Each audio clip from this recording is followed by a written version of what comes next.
अस्सलाम वालेकुम। इस लेक्चर के अंदर हम लोग सेमीकंडक्टर्स और उनको डिफरेंट मटेरियल्स को एनर्जी बैंड के लिहाज से डिस्कस करेंगे। सो आप लोगों को याद होगा हम लोगों ने डिस्कस किया था कि सेमीकंडक्टर जो है वो एक ऐसा मटेरियल है जो कि ना कि अच्छा कंडक्टर है और ना ही अच्छा इंसुलेटर है।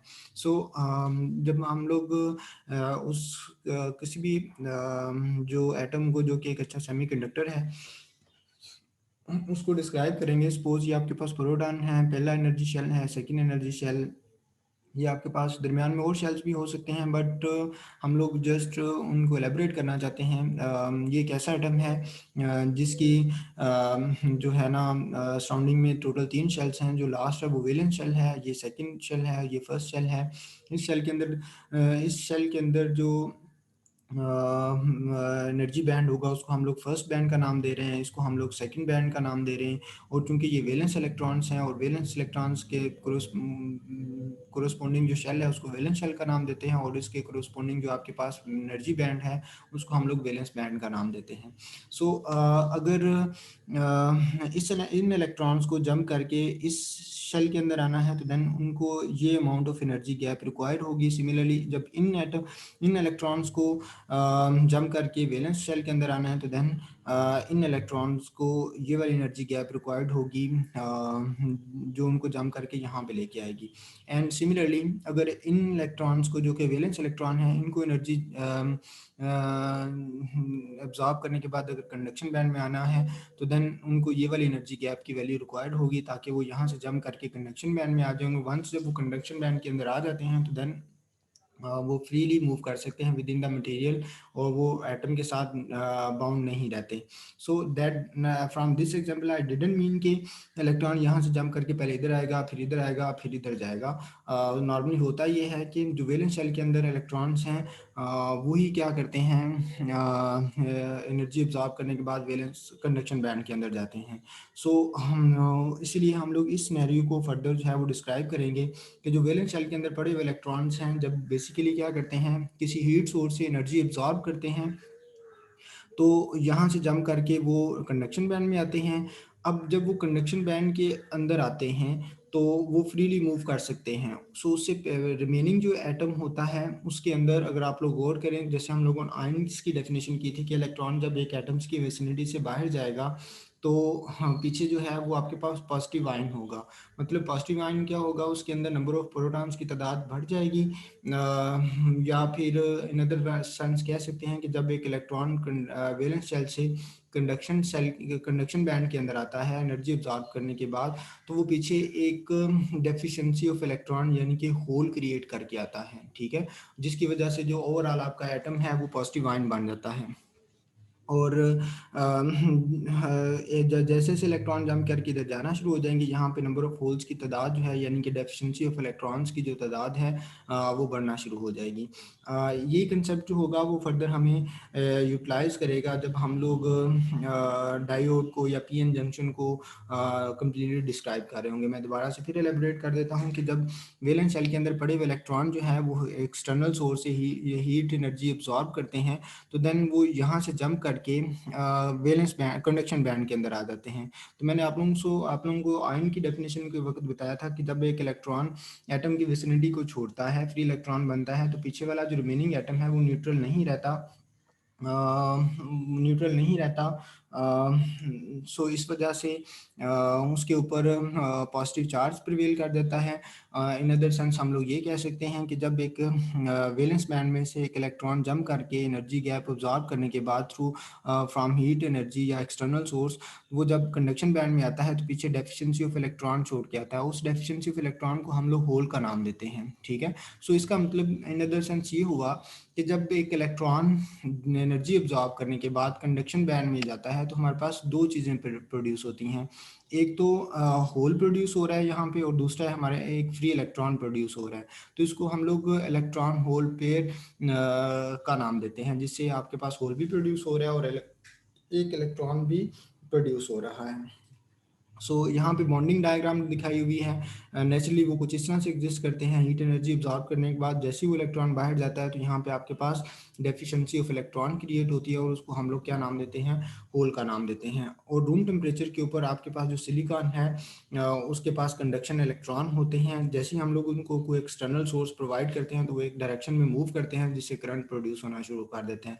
यानी कि silicon is a good semiconductor जिसके पास रूम टेम्परेचर के ऊपर ही कंडक्शन बैंड के अंदर इलेक्ट्रॉन्स की तादाद होती है, यानी कि फ्री इलेक्ट्रॉन्स अवेलेबल होते हैं जिनको हम लोग एक्सटर्नल सोर्स से अटैच करके करंट प्रोड्यूस करवा सकते हैं। जब हम लोग एक्सटर्नल सोर्स प्रोवाइड करते हैं तो देन जो है इलेक्ट्रॉन जो है वो एक्सटर्नल सोर्स के पॉजिटिव टर्मिनल की तरफ अट्रैक्ट होते हैं और ये जो मूवमेंट ऑफ इलेक्ट्रॉन होती है वो करंट फॉर्म करती है। एंड सिमिलरली होल्स भी दूसरे टर्मिनल नेगेटिव टर्मिनल की तरफ अट्रैक्ट होते हैं और वो होल करंट बनाते हैं। जो इलेक्ट्रॉन्स की मूवमेंट की वजह से करंट प्रोड्यूस होता है उसको हम लोग इलेक्ट्रॉनिक करंट या इलेक्ट्रॉनिक करंट का नाम देते हैं, और जो हमारे पास होल्स की वजह से उसको हम लोग कन्वेंशनल करंट का नाम देते हैं। सो नेक्स्ट जो है सेमीकंडक्टर जो है वो बेसिकली उसकी दो कैटेगरीज हैं, एक इंट्रिंसिक है और दूसरा एक्सट्रिंसिक है। इंट्रिंसिक जो है वो प्योर फॉर्म के अंदर पाए जा रहे हैं, उसको हम लोग इंट्रिंसिक का नाम देते हैं। यानी कि नेचुरली फॉर्म में जो एग्जिस्ट करते हैं, जो कि अभी हम लोग ने सिलिकॉन जो है या कार्बन है वो तमाम आपके पास प्योर फॉर्म के अंदर है। अब इसके अंदर आपके पास जैसे हम लोगों ने पहले डिस्कस किया इन डायग्राम्स के अंदर कि यहाँ पे आपके पास जो कोर है वो +4 है। यहाँ पे जैसे यहाँ पे देखिए दो सेमीकंडक्टर्स, यहाँ पे +4 है, यहाँ पे भी +4 है, यानी कि इनके ऊपर अट्रैक्टिव फोर्स ज़्यादा है। तो इसका मतलब आपको ज़्यादा एनर्जी लगानी पड़ती है, ना ज़्यादा एनर्जी लगाना पड़ेगी तो उनकी जो कंडक्शन इलेक्ट्रॉन या फ्री इलेक्ट्रॉन प्रोड्यूस करने की जो कैपेबिलिटी होगी वो कम होगी, कैपेबिलिटी कम होगी तो देन उसकी जो कंडक्टिविटी होगी वो भी लेस होगी। सो हम जो लेस होगी ओवरऑल हम लोग इसके अंदर क्या कर रहे थे, एक्सटर्नल सोर्स की मदद से हीट वगैरह प्रोवाइड करके फ्री इलेक्ट्रॉन्स और होल प्रोड्यूस कर सकते हैं। इसकी जो प्योर एग्जांपल्स हैं वो प्योर क्रिस्टल जो हैं और टेट्रावेलेंट एटम जो हैं वो इस प्योर इंट्रिंसिक सेमीकंडक्टर्स की जो है ना वो एग्जांपल्स हैं। सिमिलरली जो एक्सट्रिंसिक सेमीकंडक्टर्स हैं वो इम्प्योर होते हैं, उसमें हम लोग क्या करते हैं, इम्प्योरिटी ऐड करते हैं प्योर सेमीकंडक्टर के अंदर ताकि हम लोग नंबर फ्री इलेक्ट्रॉन्स की तादाद को क्या कर सकें, बढ़ा सकें।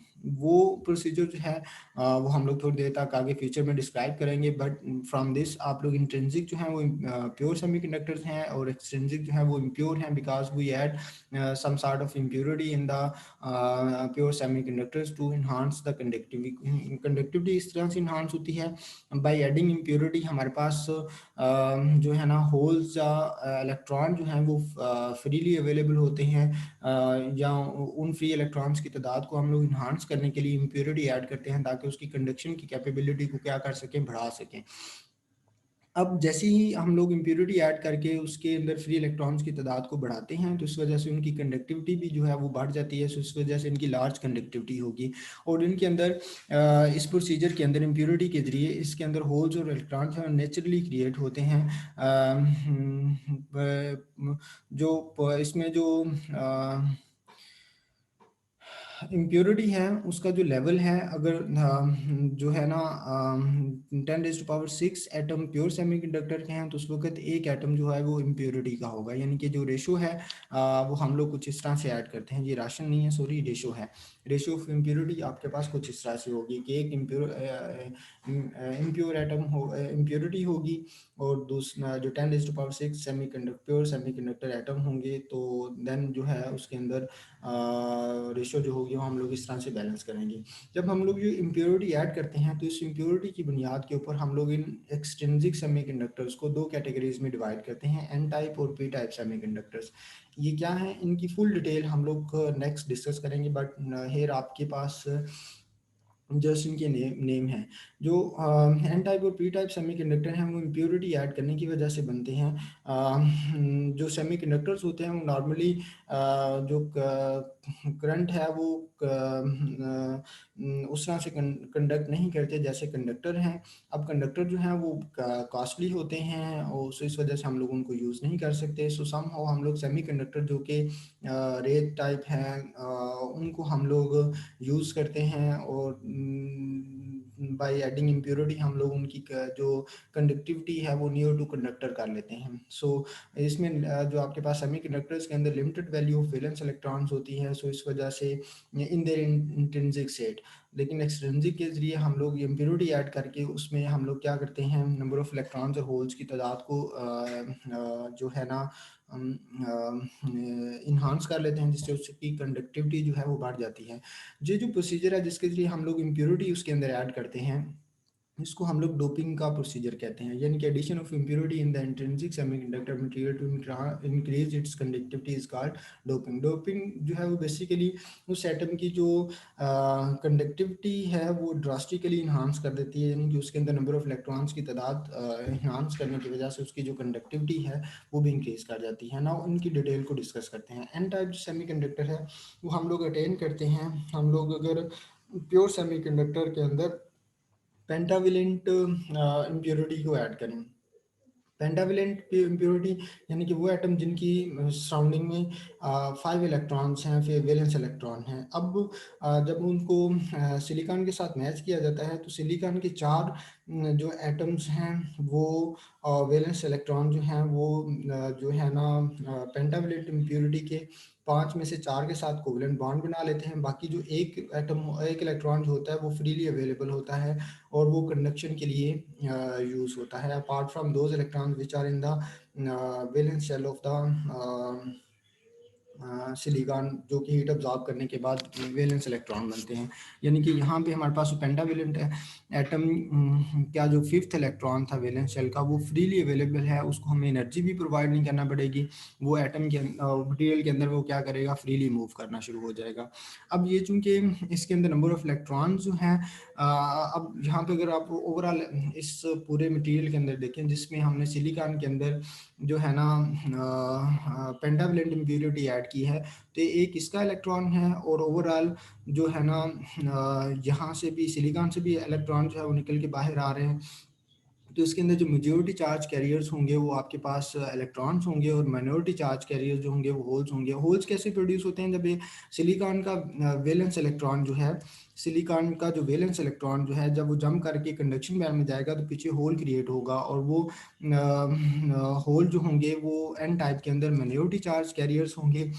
और इम्प्योरिटी की वजह माइनॉरिटी इस वजह से कि सपोज करें यहाँ से एक इलेक्ट्रॉन जंप करके सिलिकॉन का कंडक्शन बैंड में जाता है तो पीछे एक होल क्रिएट हुआ, एक ही फ्री इलेक्ट्रॉन क्रिएट हुआ। लेकिन इस तरह से नंबर ऑफ इलेक्ट्रॉन्स और होल्स की तादाद सेम रहनी चाहिए थी। लेकिन यहाँ पे जब हम लोग इम्प्योरिटी ऐड करते हैं तो इस इम्प्योरिटी की वजह से ऑलरेडी एक इलेक्ट्रॉन जो है वो फ्रीली अवेलेबल है और वो जो इलेक्ट्रॉन है वो ओवरऑल जो कंडक्शन बैंड के अंदर इलेक्ट्रॉन्स की तादाद है उसको बढ़ा देगा और इस वजह से जो मेजॉरिटी होगी वो इलेक्ट्रॉन्स की होगी। और इलेक्ट्रॉन्स के ऊपर चूंकि नेगेटिव चार्ज होता है, सो इस वजह से इस टाइप का मटेरियल जिसमें हम लोग पेंटावेलेंट इम्प्योरिटी ऐड करते हैं सेमीकंडक्टर के अंदर, उसको हम लोग नेगेटिव चार्ज के एन की वजह से एन टाइप का नाम देते हैं। और इसके अंदर जो करंट फ्लो कर रहा होता है वो मेजॉरिटी चार्ज कैरियर यानी कि नेगेटिव इलेक्ट्रॉन्स की वजह से होता है, सो इस वजह से इसको हम लोग इलेक्ट्रॉनिक करंट का नाम देते हैं। ठीक है। सो जो यहाँ पे आपके पास मेजॉरिटी चार्ज कैरियर जो है वो इलेक्ट्रॉन है और माइनॉरिटी चार्ज कैरियर जो है वो आपके पास होल्स हैं। एंड सिमिलरली इनकी जो टाइप्स हैं वो यहाँ पे डिफाइन की हुई हैं कि कौन सी जो पेंटावेलेंट इम्प्योरिटी है जिसको ऐड किया जाएगा सेमीकंडक्टर्स के अंदर। एंड सिमिलरली यहाँ पे आपके पास पी टाइप है। पी टाइप के अंदर हम लोग क्या करते हैं, ट्राईवेलेंट यानी कि वो एटम जिनकी जो है ना ऑटोमोस्ट शेल के अंदर नंबर ऑफ इलेक्ट्रॉन्स की तादाद जो है वो 3 है। अब इसमें भी होता ये है कि इम्प्योरिटी जो है उसके 3 इलेक्ट्रॉन्स हैं आउटर मोस्ट शेल के अंदर और जो प्योर सेमीकंडक्टर है, इंट्रिंसिक सेमीकंडक्टर सिलिकॉन वगैरह है। जैसे मैंने फ़ोन तो बोला है, मैं ना लेक्चर पढ़ा रहा हूँ, मुझे 10 मिनट दे दो। सो जो है, अब इसमें होता ये है कि सिलिकॉन के जो है ना वो 4 इलेक्ट्रॉन्स हैं, उनमें से 3 इलेक्ट्रॉन जो हैं वो ये जो आपके पास बोरॉन या ट्राइवेलेंट इम्प्योरिटी है उसके साथ बॉन्डिंग कर लेते हैं। लेकिन अब होता ये है कि एक प्रिंसिपल है जिसको हम लोग पॉली एक्सक्लूजन प्रिंसिपल का नाम देते हैं। उस प्रिंसिपल की वजह से जो एक इलेक्ट्रॉन है वो नेचुरली एग्जिस्ट नहीं कर सकता। सो अकॉर्डिंग टू दिस जो है ना प्रिंसिपल, यहाँ पे एक नेचुरली होल क्रिएट होता है जो कि फ्रीली अवेलेबल होता है इस मटेरियल के अंदर। और अब इसमें होता ये है कि ये जो होल है वो फ्रीली मूव कर सकता है विद इन द मटेरियल। और होल बेसिकली क्या होता है, डेफिशिएंसी ऑफ इलेक्ट्रॉन है। इन अदर सेंस हम लोग ये कह सकते हैं कि जब ट्राइवेलेंट इम्प्योरिटी ऐड की जाती है तो पॉली एक्सक्लूजन प्रिंसिपल की वजह से यहाँ पे नेचुरली एक डेफिशिएंसी ऑफ इलेक्ट्रॉन क्रिएट होती है। ठीक है, उस डेफिशिएंसी ऑफ इलेक्ट्रॉन को हम लोग होल का नाम देते हैं। और होल फिर जैसे जैसे हम लोग इम्प्योरिटी ऐड करते जाते हैं तो यहाँ पे नंबर ऑफ होल्स की तादाद बढ़ना शुरू हो जाती है और मेजोरिटी जो है वो होल्स की हो जाती है। और यहाँ से और मज़ीद भी होल्स प्रोड्यूस होते हैं। जब इलेक्ट्रॉन जंप करके कंडक्शन बैंड के अंदर जाते हैं तो पीछे से होल्स भी प्रोड्यूस होना शुरू हो जाते हैं। सो यहाँ पे आपके पास मेजॉरिटी हो जो है वो आपके पास होल्स की होती है और माइनॉरिटी जो है वो आपके पास इलेक्ट्रॉन्स की होती है। सो यहाँ पे जो करंट होगा वो ड्यू टू होल्स होगा। सो एन टाइप और पी टाइप हम लोगों ने डिस्कस कर दिए। अब होता ये है कि जब हम लोग इन पी टाइप और एन टाइप मटेरियल को आपस में ज्वाइन करते हैं तो ज्वाइन करने से जो हमारे पास डिवाइस बनती है उसको हम लोग पीएन जंक्शन या डायोड का नाम देते हैं। और ये जो डायोड है वो basically device controlling devices, current controlling devices हैं जो कि एक डायरेक्शन के अंदर करंट को मूव करवाती हैं। अब होता ये है कि जब से ही हम लोग जंक्शन दो पी टाइप और एन टाइप मटेरियल को आपस में बनाते हैं तो यहाँ पे एक पीएन जंक्शन बनता है।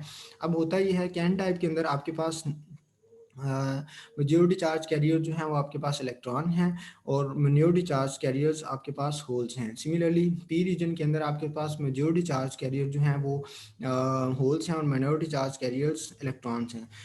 अब जब इन दो मटेरियल्स को आपस में ज्वाइन किया जाता है तो यहाँ पे देखें ये जो होल्स हैं इन इलेक्ट्रॉन को अपनी तरफ अट्रैक्ट करेंगे एंड सिमिलरली इन इलेक्ट्रॉन को ये वाले होल्स अपनी तरफ अट्रैक्ट करेंगे। इन अदर सेंस हम ये भी कह सकते हैं इन इलेक्ट्रॉन्स को ये होल्स अपनी तरफ अट्रैक्ट कर रहे होते हैं और ये जो इलेक्ट्रॉन है उन इलेक्ट्रॉन को रिपेल करते हैं। सो यहाँ की रिपल्शन की फोर्स और यहाँ की अट्रैक्शन की फोर्स इन इलेक्ट्रॉन्स को अपनी तरफ क्या करती है, अट्रैक्ट करती है। जैसे ही इलेक्ट्रॉन जंप करके इधर जाता है तो यहाँ पे डेफिशिएंसी ऑफ इलेक्ट्रॉन यानी कि होल क्रिएट होता है।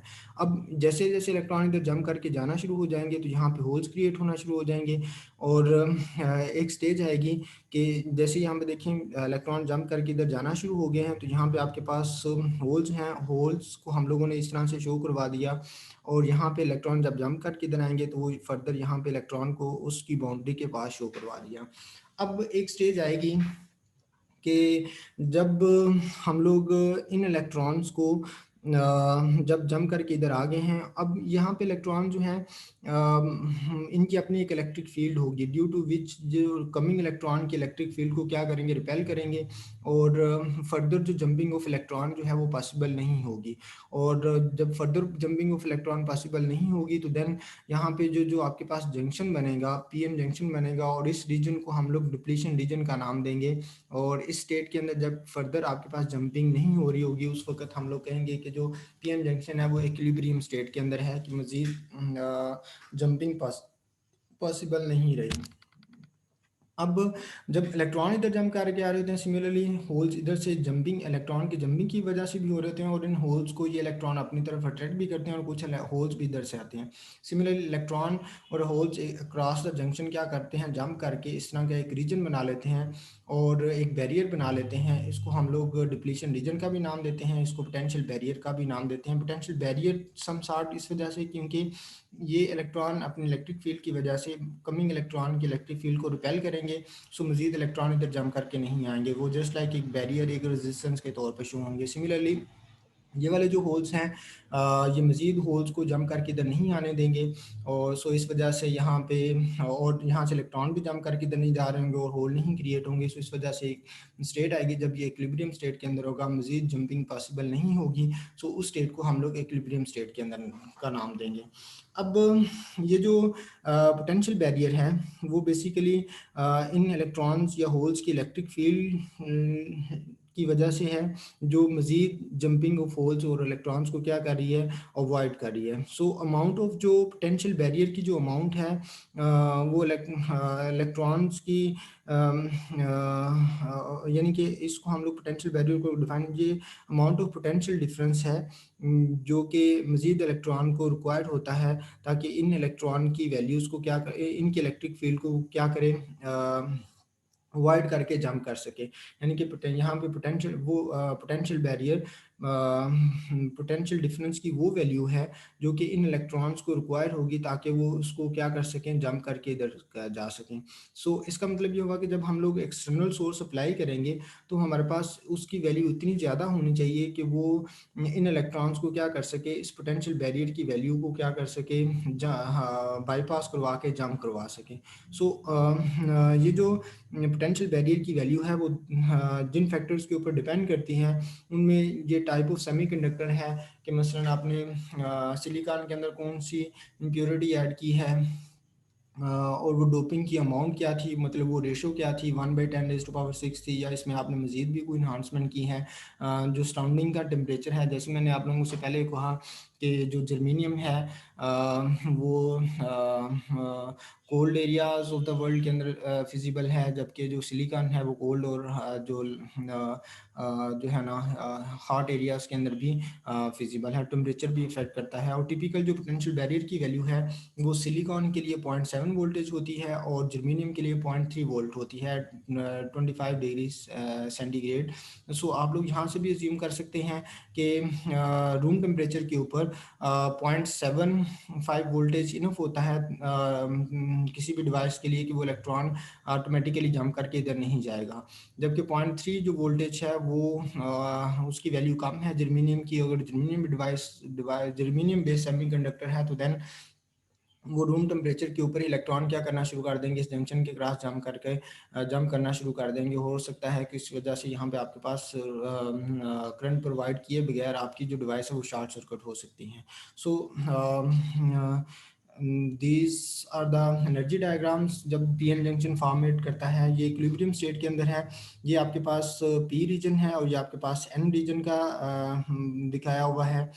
अब पी रीजन के अंदर अब आपके पास यहाँ पे देखें जो यहाँ पे कंडक्शन बैंड के अंदर माइनॉरिटी चार्ज कैरियर्स इलेक्ट्रॉन्स हैं और यहाँ पे आपके पास मेजॉरिटी चार्ज कैरियर्स इलेक्ट्रॉन्स हैं। जैसे ही इक्विलिब्रियम स्टेट के अंदर होता है तो यहाँ से इलेक्ट्रॉन जो हैं वो जम करके इधर आना शुरू होते हैं इसके होल्स के अंदर, और इधर से इलेक्ट्रॉन इधर जम करके आना शुरू होते हैं। तो यहाँ पे आपके पास एक जंक्शन बनता है जिसको हम लोग पोटेंशियल बैरियर का नाम देते हैं। सो ये जो पोटेंशियल बैरियर है यानी कि इन इलेक्ट्रॉन्स को अगर जम करके इधर जाना है या इधर जम करके इन होल्स को इधर आना है, क्रॉस जंक्शन जाना है, तो देन उनको इस पोटेंशियल बैरियर की वैल्यू को क्या करना पड़ेगा, यूज़ करना पड़ेगा। इस वैल्यू को उनको क्या करना पड़ेगा, बियर करना पड़ेगा ताकि वो इधर से जम करके इधर आ सकें, इन इलेक्ट्रॉन्स को इधर से जम करके वो इधर ला सकें। सो जो these were the structure diagram, और ये आपके पास एनर्जी बैंड डायग्राम थी पीएन जंक्शन की। सो होपफुली आप लोगों को अगर कोई मसला हो तो आप लोग अदर देन लेक्चर पूछ सकते हैं।